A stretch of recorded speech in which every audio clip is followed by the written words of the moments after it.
Assalamualaikum warahmatullahi wabarakatuh. Selamat pagi semuanya. Perkenalkan, nama saya Miranda Wulandari dari Prodi Pendidikan Masyarakat Universitas Mula Warman dengan NIM 2005136051.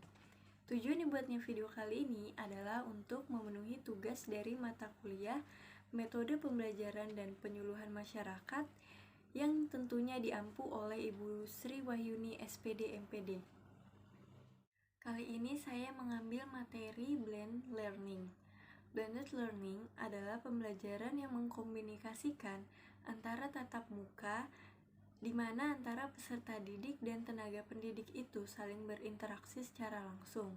Masing-masing dapat bertukar informasi mengenai bahan-bahan pengajaran.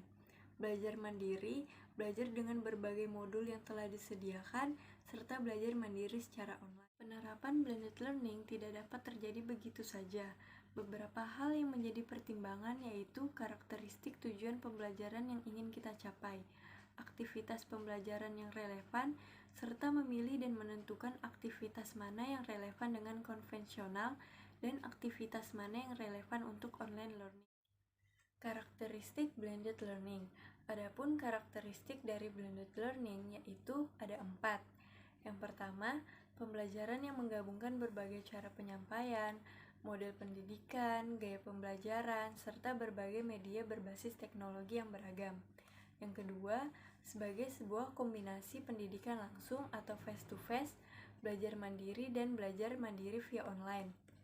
Yang ketiga, pembelajaran yang didukung oleh kombinasi efektif dari cara penyampaian, cara mengajar, serta gaya pembelajaran. Yang terakhir, pendidik dan orang tua, peserta didik memiliki peran yang sama penting. Pendidik sebagai fasilitator, serta orang tua sebagai pendukung. Nah, di bagian ini saya akan mengaitkan dalam bidang pendidikan masyarakat, yaitu pengembangan diklat dengan blended learning.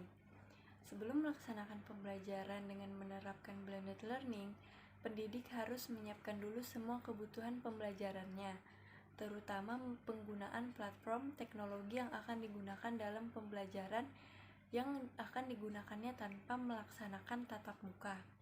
Beberapa platform yang dapat digunakan dalam pembelajaran dengan blended learning seperti grup mailing list seperti Yahoo Group, Google+, dan lain-lain. Weblog, sosial media seperti Facebook, Twitter, Instagram, dan lain-lain. Aplikasi Learning Management System atau LMS seperti Moodle, Edmodo, Wiper, dan sebagainya. Selanjutnya, bagaimana platform yang sudah ditentukan oleh pendidik itu diterapkan dalam pembelajaran dengan sebelumnya yang telah disusun dalam langkah-langkah pembelajaran yang telah dirancang. Pada pengembangan pendidik dan pelatihan dengan blended learning, perlu dilakukan perancangan skema pelaksanaan diklat yang diawali dengan registrasi peserta pelatihan hingga akhir pelatihan yang mengeluarkan sertifikat pelatihan. Pengembangan diklat bagi pendidik dan tenaga kependidikan ini dengan sistem blended learning dapat dijelaskan bahwa proses pelaksanaan pelatihan diawali dengan registrasi peserta pelatihan.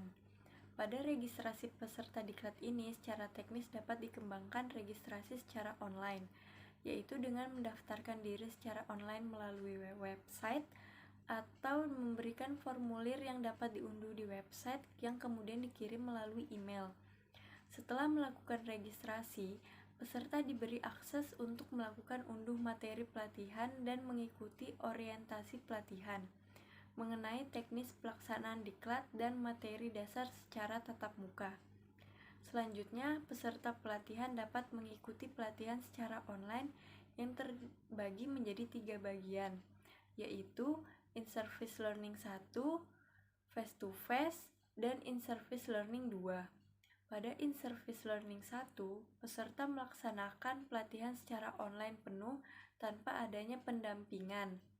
Kegiatan yang dilakukan peserta pada In-Service Learning 1 ini seperti membaca atau belajar melalui materi pelatihan yang sudah disajikan atau diunduh di website.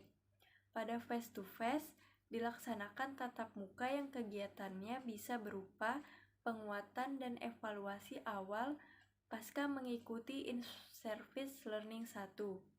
Pada kegiatan face-to-face ini, peserta melakukan tatap muka dengan instruktur atau mentor pelatihan. Kemudian, pada in-service learning 2, kegiatan yang dilakukan peserta diklat sama dengan in-service learning 1, yaitu belajar secara online. Setelah melalui ketiga tahap itu, peserta diklat akan melakukan review dan evaluasi hasil diklat yang dilakukan secara tatap muka. Pada kegiatan review dan evaluasi itu akan menentukan hasil kelulusan bagi peserta pelatihan. Peserta yang dinyatakan lulus akan mendapatkan sertifikat, sedangkan yang belum dinyatakan lulus dapat mengikuti review dan evaluasi ulang.